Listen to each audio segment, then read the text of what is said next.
Hello, and welcome to Reimagining Love. I'm Dr. Alexandra Solomon. I have been studying relationships for over 20 years as a couples therapist, a professor, an award-winning author, and as a wife, mother, daughter, sister, and friend. Now, I'm inviting you into this space each week as I dig into some of the toughest and most fascinating relational dilemmas of our time. If you want to discover how to create vibrant and loving relationships in your own life, you have come to the right place. This is Reimagining Love.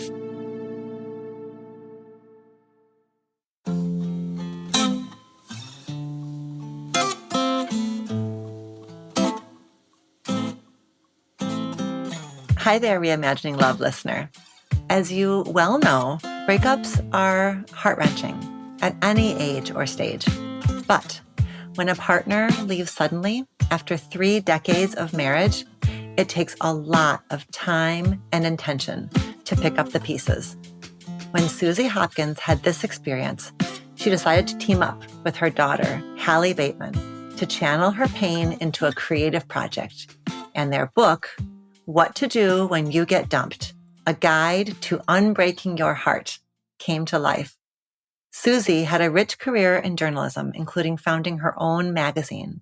And Hallie is a writer and illustrator whose work has appeared in places like The New Yorker and the New York Times Magazine. This is the second book they've made together.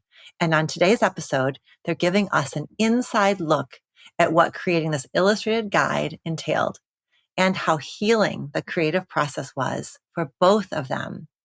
We get into some of the most painful aspects of breakups in this conversation, as well as exploring the incredible renewal that can occur in the wake of loss when we are able to accept support from those we love and summon the courage to reimagine our lives.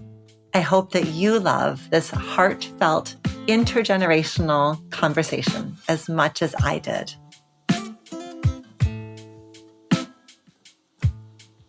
Suzy and Hallie, thank you both so much for being here with me today. Thank you so much for having us. Thank you. It's an honor to be here. Oh my gosh. Okay, so I don't actually even remember how I heard about this book of yours. I was driving somewhere and must have heard you on the radio, but I remember getting to my destination, texting Elizabeth, and I was like, can you please get these ladies for us? Because this is going to be a fantastic conversation. And I knew that I wanted to meet both of you, but what I didn't know is how much I was going to love your book. The two of you created something really so beautiful and so important.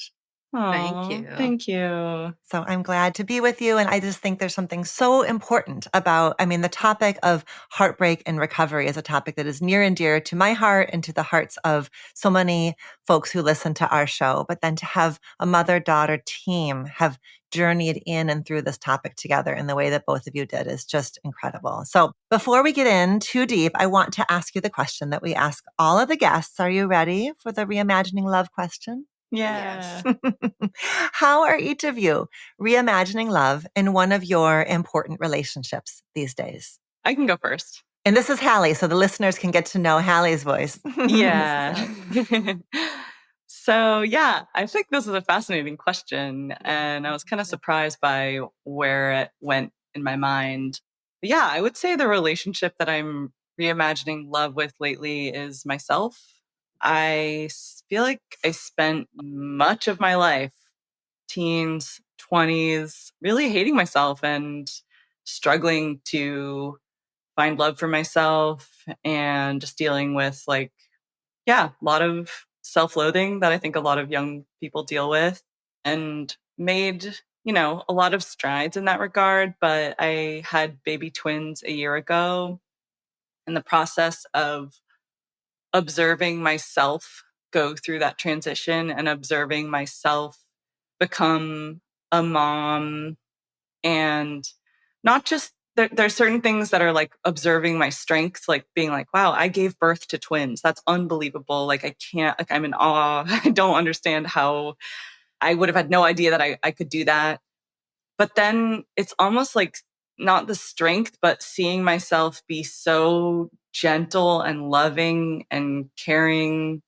Like last night, my daughter, I have a boy and a girl. My daughter was crying and like just going into her room and just like very gently like patting her back until she fell back asleep. And it's just like, I've never experienced myself be so tender and loving with no agenda. And not that I'm like conniving and have an agenda, but just, you know, I think there's a lot of times where you're like, well, is it reciprocal? Like, I'm very tender with my husband, but I also like expect a lot of him, or like, you know, things like that. And yeah, it's very transformative to see myself practice unconditional love with these two babies. And it's shown me both like a strength and a softness in myself that I didn't know I have. And I'm not like perfectly loving toward myself, but it has really, really changed. And I don't have much capacity for cruelty toward myself. Like the voices can still exist, but it's really not leading the charge. There's almost like a motherly pragmatism that is kind of in charge now, that feels like I have like a kind of a straightforward belief in myself, like a fairly straightforward, like there will be little things where I'm like, oh my God, can I do it? And then there's just like a higher voice. It's like, yeah, you can do it. It's fine. Like the doubts are not so strong. And yeah, so I think I'm reimagining love with myself. That's so, Hallie, I've asked a lot of people that question over a long time, and that's got to be one of my favorite answers. That's beautiful. And I just, so it resonates so deeply for me. Thank you. Thank you. Okay, Suzy, before you share yours, I would love to hear what it's like. I'm watching you watch Hallie as she offers that response and wondering what that's like for you as her mama to hear her talk like that. Oh, it takes me back to I just see so many parallels in my life. I see my young person life and my lack of belief in myself. And I recall really the happiest years for me were when I had three little children and I was able to show them a kind of love that I just didn't have as much access to as a child. And that it's just beautiful. Plus I moved across country a year ago to be with Hallie to help her with the baby. So I'm watching this unfold and seeing my daughter have this experience is, you know, I'll try not to cry on your Me podcast. too. Yeah. Yeah, Ah. it's a beautiful thing. It just does my heart good. Oh, yeah. And I love too how Hallie is saying that it's not, she's not silencing that voice anymore, the critical voice. She just meets it with this, like, no, we actually don't do that anymore. It's this, I love how you describe that motherly pragmatism. It's just, that's not where we are anymore. We don't do that anymore. We're moving along. I love that. Beautiful, beautiful. Suzy, how about for you? How are you reimagining love in one of your important relationships these days? Well, the babies also came forth in my important new relationship because in thinking about your question, I thought of how much transition I've been through. I've been through a great deal of transition in the last decade. And I think that in marriage and family life, I saw love as almost a destination, was my take on love. It wasn't a very sophisticated take, but I thought, well, I fell in love with this man and we have this family and I have found love and you have to work to maintain love and but it's more like I arrived at the resort. I've landed in this place. It's a destination and now I after having gone through what I have gone through and the loss of really what was a very key relationship in my life, I'm also coming back to home with myself and I look back and see that I didn't really take the kind of care of myself that really honored my needs and what I wanted in the course of the years I was married. And I look at love now, I think, as more as a lens through which I can bring forward almost like a source energy for me. Love isn't an external entity. Love is within me, and I can draw from that and I can bring that into relationships by choice.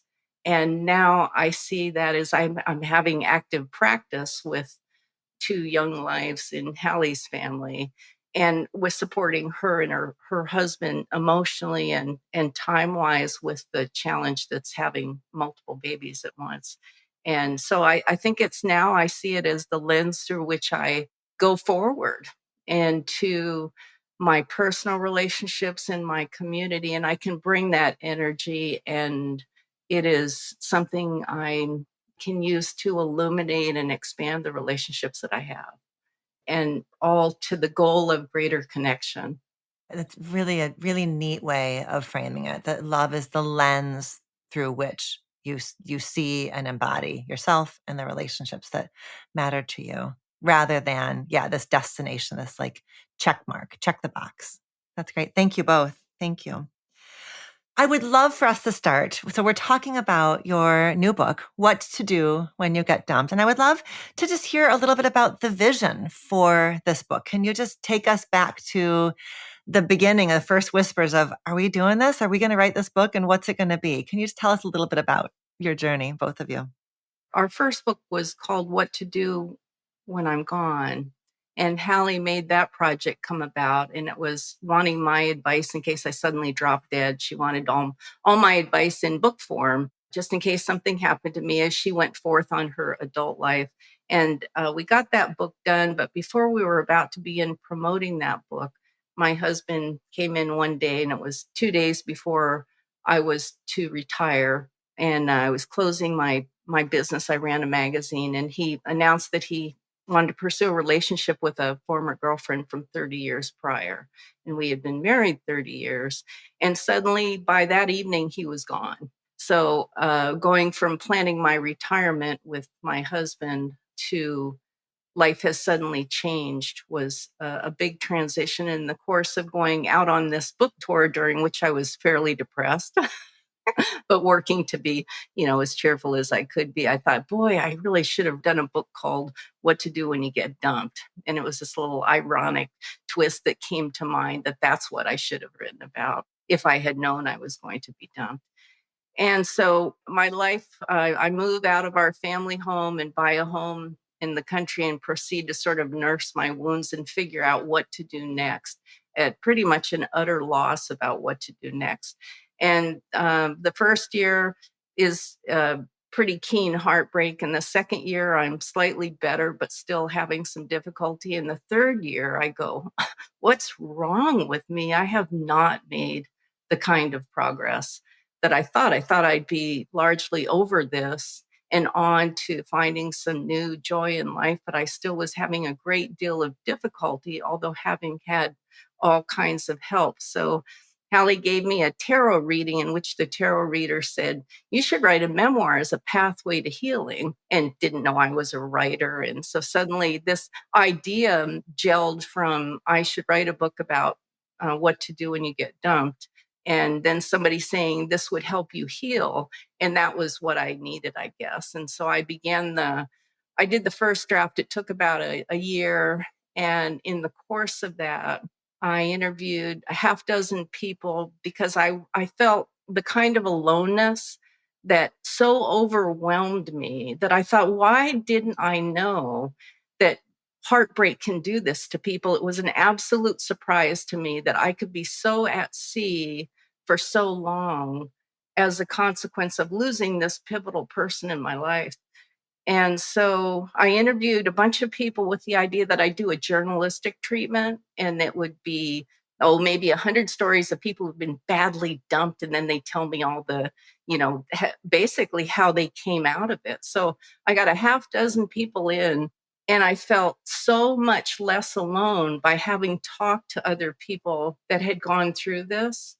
And the other surprising thing was they told me it took them years to recover, like years, 5, 6, 7 years from relationships that maybe were 10, 15, 20 years. So I felt like, why don't people know this? Why didn't I know this? And when I got done kicking myself about why I didn't know this, I go, well, I'm going to do the pathway to healing by writing the story. And Hallie, since we'd already done a book together, thought that the grief topic that we were going to talk about here was really appropriate as a graphic novel, because it's easy to digest when you were in the throes of not being able to think straight. After making the first book, we knew we were going to take a break and we knew we wanted to make another book together. So it was never really like, oh, should we do it? It was always like, if my mom was going to write her story, we would do it together. So I was basically waiting, like giving her the tarot reading was my way of being like, please commit to doing this book or what, I like love my mom's writing and think that she's so talented and fun to work with. So like her committing to that and working on the draft, I at that point was just like knew that I was waiting for her to finish that and then we would come together, which we did. And then like shaping it in an extremely collaborative way into the book that it is now. So really, a long process.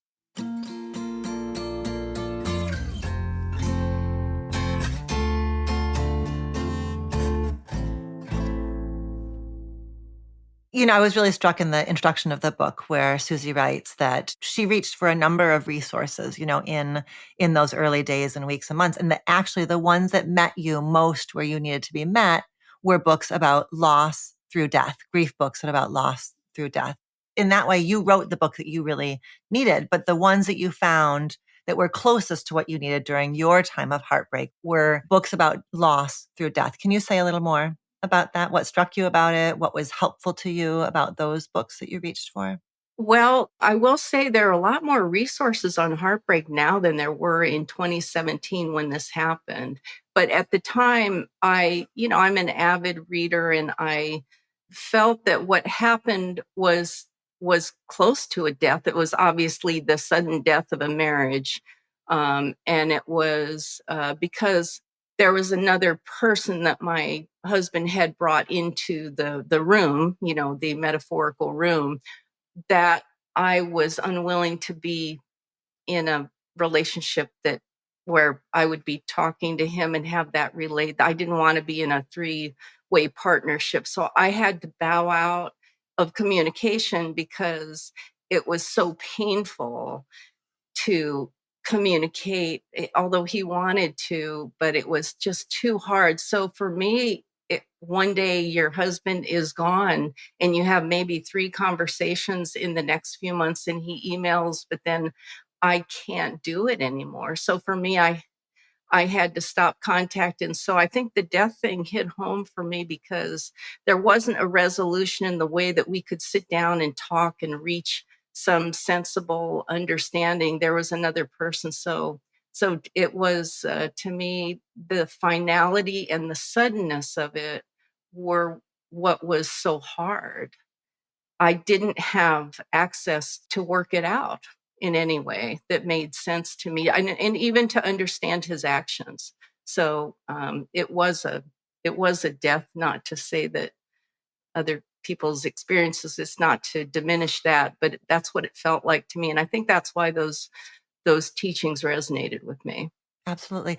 That thread comes through. There's a point, one of the pages is about forgetting logic. The heading of the page is Forget Logic. And you write, whatever led X to leave you may exist far beyond the realm of logic. As inclined as you are to try to make sense of all of it, rationale, sequence of events, words said and not said, data analysis will not help you. Gone is gone. And that is a quality so often in the wake of a breakup and a divorce, is that desire to create narrative when there isn't any. And I think that was really important for you, Suzy, to name that, and Hallie, for you to draw, to illustrate that like releasing of the desire to have A plus B equals C, especially, in the nature of the kind of loss, Suzy, that you are capturing. And that page and that thought was not original to me. I went to counseling for months in which mostly I cried. I had a very good counselor and I went for the first year. And at some point, after months in which I keep bringing the same thing to the table, but I'm trying to understand. And she just said, listen, you're trying to apply logic here. And that, for what, on that day, I could hear it and I heard it. And it made a huge difference because I understood that that's what I was trying to do, because I am very logical and very analytical. And boy, there's hardly a problem I can't figure out. That's my mindset. And this was not something that was in that ballpark. And it took her pointing that out to me. And it was just a revelation. So that's why it's in the book. Hallie's image on that page is like the detective board with the red string connecting. It just worked so beautifully. Hallie, can you talk a little bit about what was it like to bring your mom's heartbreak and healing to life in this way? What was that like for you? Really kind of cathartic and satisfying experience to work with my mom to make this into a graphic novel, because as the daughter who went through the divorce from my own vantage point, I craved some catharsis and understanding. I craved a synthesis of what happened, why, like, which is funny. I guess I don't mean that I was seeking logic. I was just seeking, I think, healing. And for me, art is a huge part of how I process and heal anything. I mean, it's kind of the closest thing I have to like a religion or something, where this is a practice through which I make sense of the world, and getting to do that with my mom about, about this specific heartbreak was strange. It's strange to be in the middle like that. And I remember going through it and being like, I've never heard of anything like this. Like a kid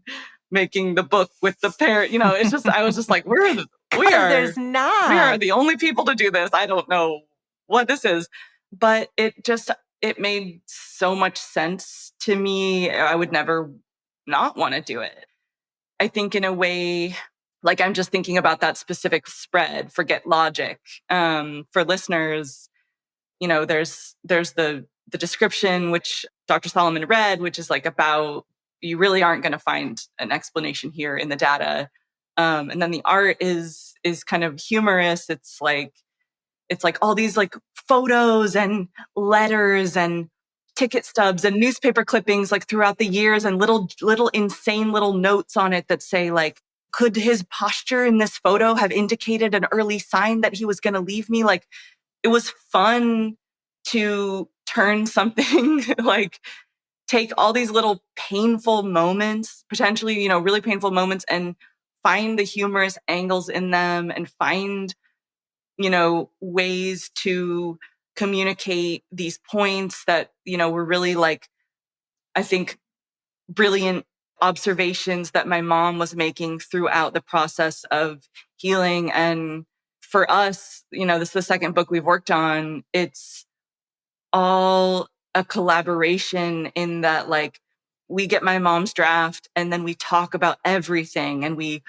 squabble about everything. And then I'm sketching to show her my idea, and then she pitches something else. And like, it's a really unique collaboration where I really feel like we have like two unique brains approaching this problem, but also like, she taught me everything I know about writing and like formed my brain and my communication style. But then I turn into like a graphic novelist, and then I teach her about comics and educate her about, we really don't need this many words, Mom. Like my art is going to say so much that you really only need like 8 sentences up there. And that experience of getting to work together with brains that are like really unique, but like also really have a lot of like overlap and a lot of similarities. Like, it's just fun and strange. And I think like deeply healing. The tarot reader was right. It was a deeply healing experience, I think, for both of us. Yeah. If part of the heart of Suzy's pain was this like ripping away, the loss of control, the absence of logic, then this collaborative art piece and writing piece like that, like you took back, you created your logic, you created narrative coherence, you created something together. Yeah. Yeah, together. It's beautiful. It's beautiful. This memory of our retreat just really stands out to me, like in, talking about the loss, and, you know, it was still a very tender heartbreak for my mom. Like, I remember my dad is a writer as well. My parents are both journalists, worked together at a newspaper. Our household was always them writing and editing together and talking about that. And like, Mom, you shared that like one of the things that you were grieving was that you kind of always imagined that he would be your writing partner, that he would make books with you, that you, even after you retired, that you would go on to collaborate together. And I remember like hearing that and feeling for you, but also really in almost in a bratty way being like, Mom, it's me. I'm your writing partner. Right here. Like, I know it's not what you thought it was going to be. I know that this is not like the exact vision you had, but I'm here. I'm actually making this book with you. And I remember like finding, and I still find that such a fascinating twist of life, like that it's not your husband, but it's your daughter that you had with your husband. I don't know. Yeah. And it took a long time to accept that, in fact, Hallie was my writing partner, even though we'd already written the book. And she'd say, "Do you understand? I'm your writing partner. You got what you wanted." And I'd go, "Well," and now, 2 books in, I go, I think that is actually true. I understand. And I'm, incredibly grateful, because life doesn't always hand us what we want in the form that we think we are going to get.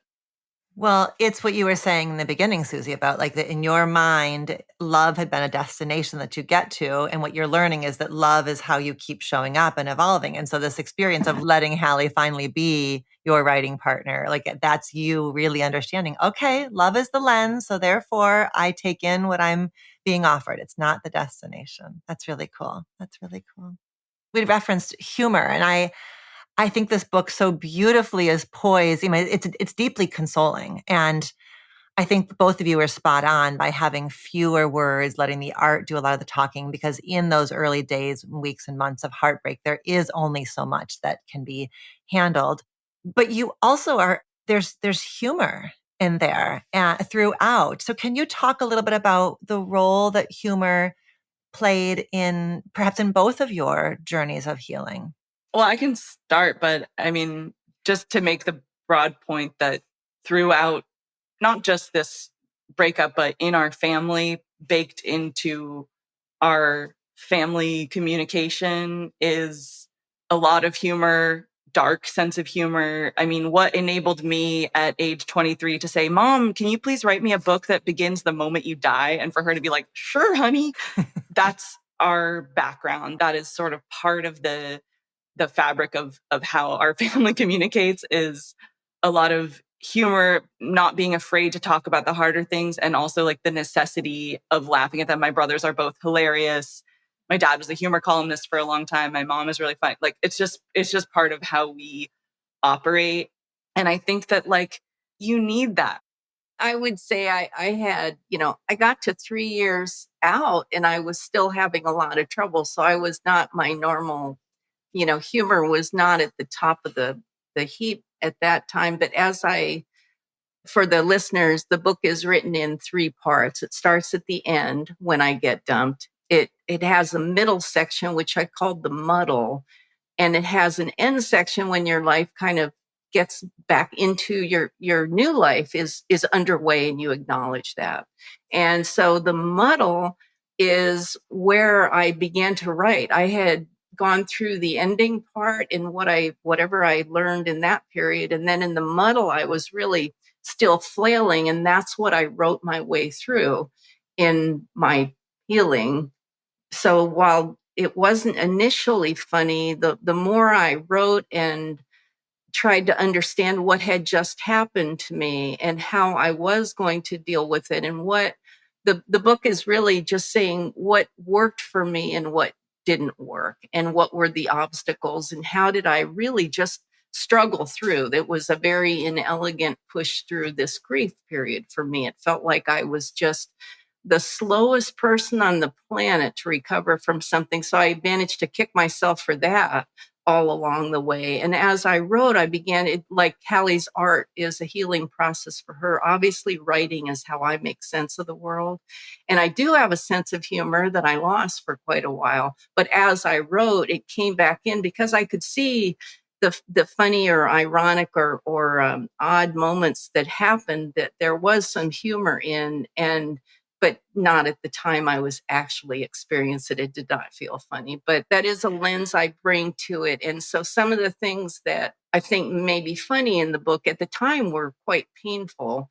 But later I go, well, that's just one of those things in human relationship that happens. And then that's what you make of it, and applying humor to it lightens the load a bit. And it is looking back, it's more acknowledging that we're all on this embarrassing ride through life. And you have to be able to laugh at it. Maybe not when you're in the throes of deep grief, but as you look and make sense of what happened, it does, I find it helpful. And it's just my natural way of thinking. I don't know how much you have to apply humor when being honest. The honesty is just funny. Like, I think about like the very beginning of the book where it just says like panic, and it's comical. And I think oftentimes like the truth is funny because it's not always framed that way. It's people aren't always on, there's a lot of like, buck up, honey, you're going to soldier through whatever. And just like being honest about like sob on the floor. And then you turn the page and it's just like, keep sobbing. Like there's something funny about that. And I think that like, I don't know, also having each other to bounce stuff back and forth and making each other laugh and trying to like find ways to like be really, brutally honest. But then once there's like the brutal there, then I don't know. And then also I just want to say like permission. There's permission. There's so much permission in the honesty. And it's like, right, there's like a natural, when there's permission, there's this like natural expansion that is life affirming. And therefore that opens the door for it to be funny. Yeah. And I mean, in writing this, I had to leave my home. I went and bought a different home. I had a realtor who still remembers to this day and reminds me, it's a friend of mine now, and she'll say like, oh, you're crying, your endless cry, cried in front of, the crying section in here is really just what happened with me. And then I go, why was I unable to harness a public front? I still was in my business world. I just couldn't. All that was done. But the lens of other people watching you go through grief is what I found most informative in writing, because it's quite repressive to have people that say, aren't you done with this yet? Why are you still carrying on? I mean, it's already been a year. Just, go find somebody else to strike up a relationship with, which, it's all the things that people say that really just, in my case, just had no application. There was no way. And in fact, it was difficult because I felt like it was pointing out how further flawed I was by the fact that I couldn't stop crying in the store, or when I'd meet somebody that said something dumb. And what actually all they were doing was revealing the absence of their own capacity. They were telling on themselves, but yeah, of course it felt personal to you.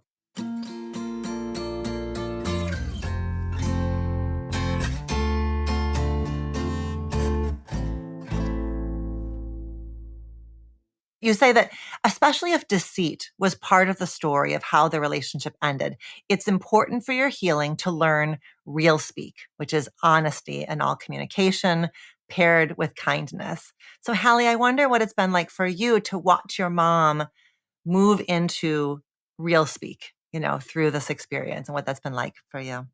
Well, I've never known her to be any other way. So I think that's the gospel of Suzy Hopkins. And it's something that I feel really grateful to have grown up with. A parent who is so unafraid to talk about anything. Like, I grew up with my mom wrote a magazine about, or like for and about older people. So there was stories about death and dying, illness, caregiving. She volunteered as a hospice worker. She was a journalist who, wrote about all manner of things. I think that there's a journalistic mind there that is just like speaking speaking the truth, finding the truth.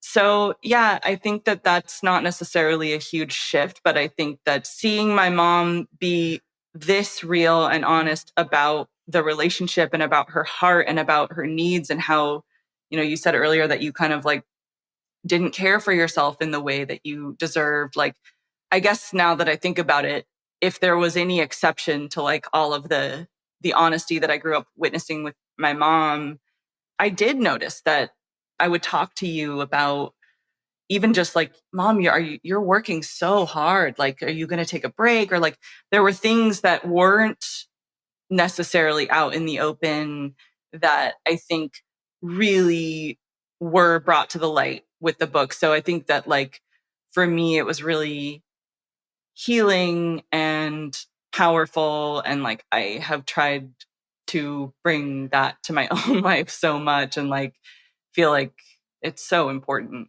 because humans have like an amazing capacity to like remain asleep to certain very selective things. Like, even the most honest and journalistic minds can, I think there's like a page about denial is a hell of a drug or something like that. Like, I think that that's very true.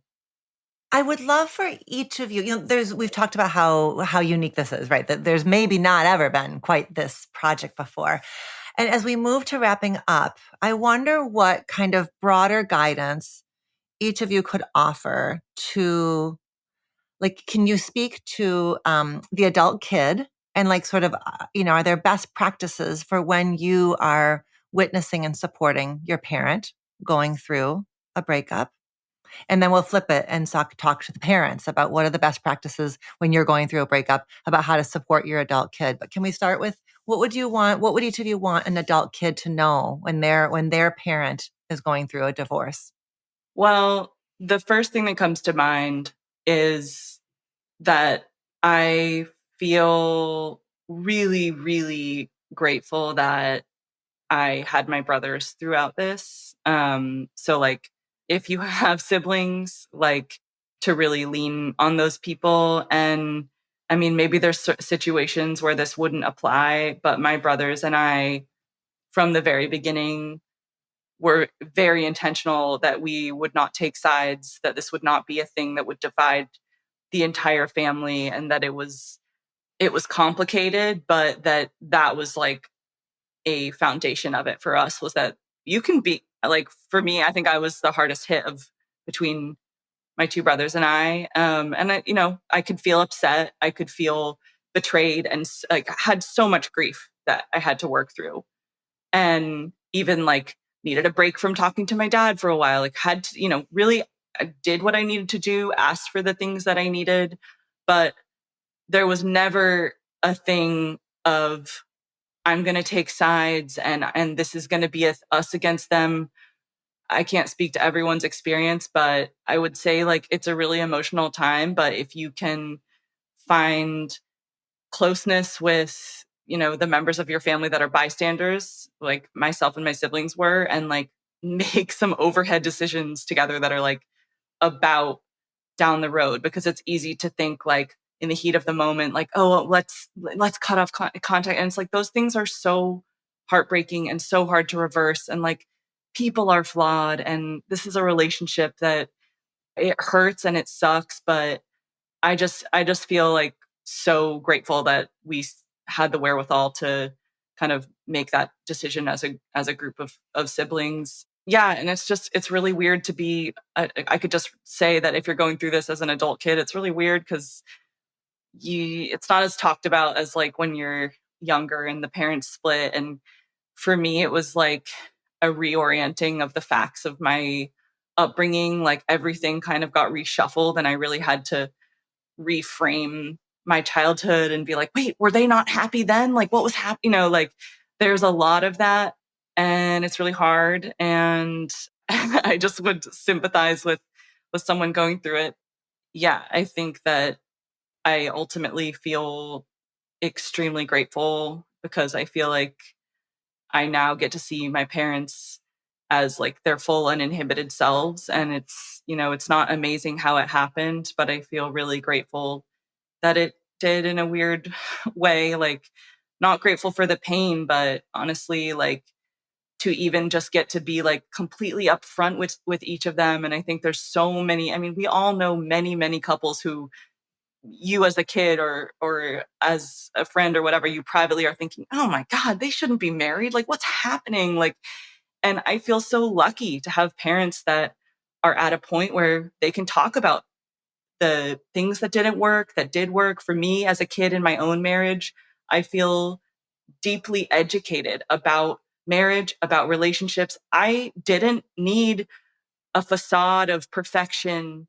This is much more educational. Allow me to see and be let into your imperfection. Talk to me about it. I guess that would be the other thing I would say to a parent or an adult kid. It's like, what's going to happen? Talk about it. Like, process this with each other. You're all part of it. And like, I just feel like I've been given the gift of all this hard won information that I don't have to wonder about. I can ask questions, we can talk, and yeah.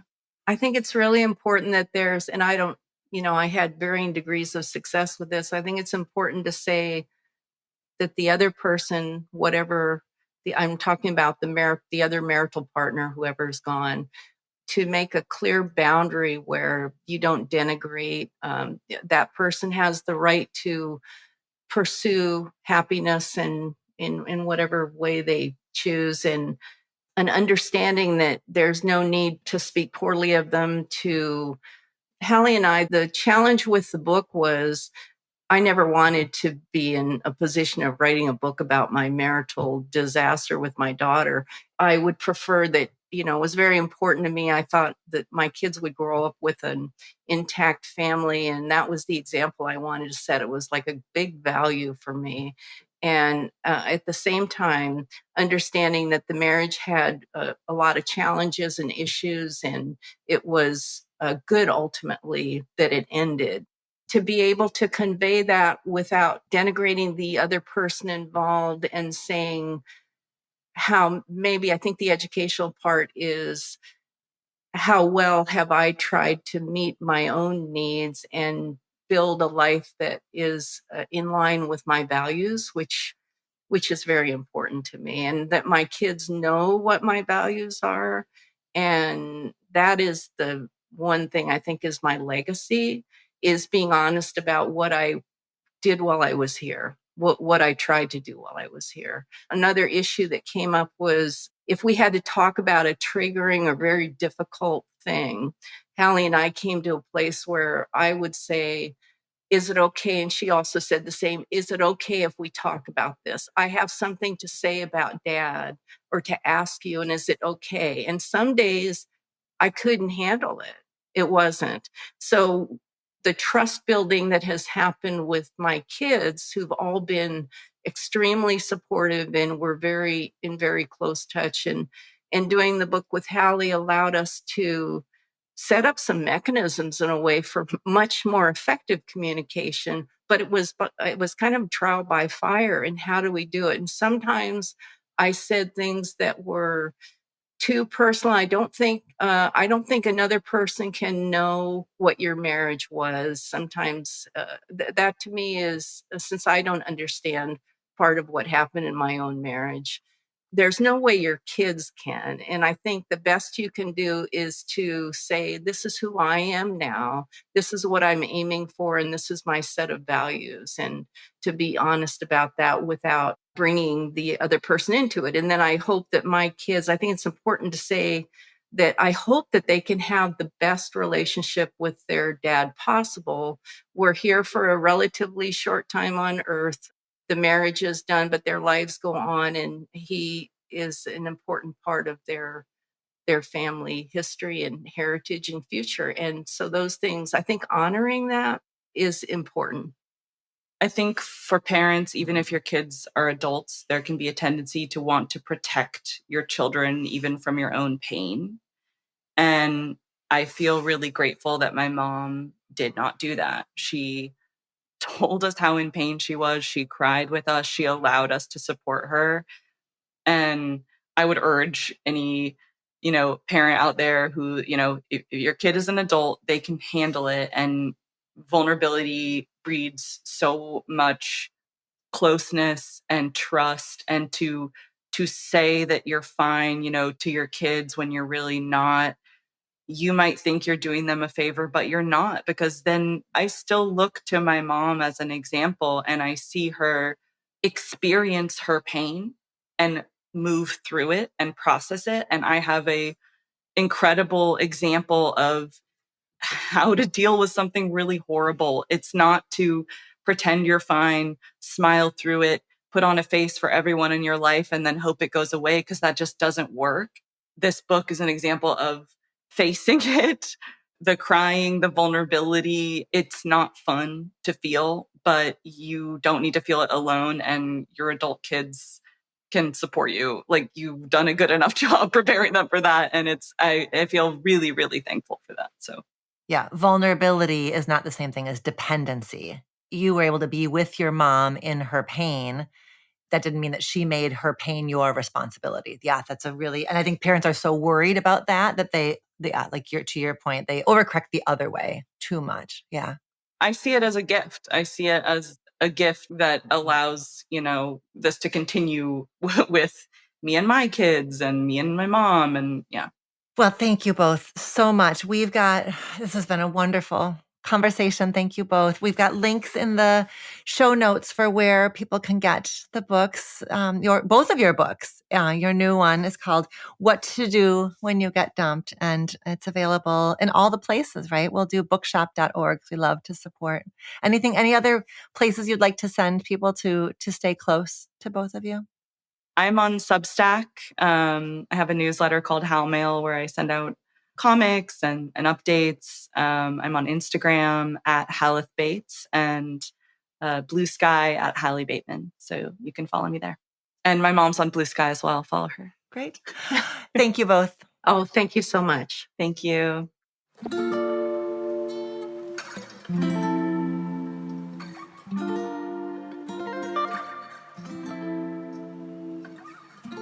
Thank you, Suzy and Hallie, for opening up here on the podcast and giving us a glimpse into this amazing book.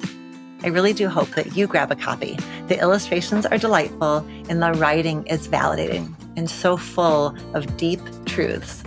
You can find links to the book in the show notes. Until next time, be well. Do you have a relationship question that you want answered on the show? Visit reimagininglove.com to send in a written or audio question. Questions can be about intimate partnerships, family relationships, friendships, you name it. If you're looking for more love and relationship content, you can find me on Instagram at dr.alexandra.solomon or visit my website, dralexandrasolomon.com, where you'll find my blog as well as the Intimate Relationships 101 e-course based off of the popular class I teach at Northwestern University. Thank you for listening, and see you next week here on Reimagining Love.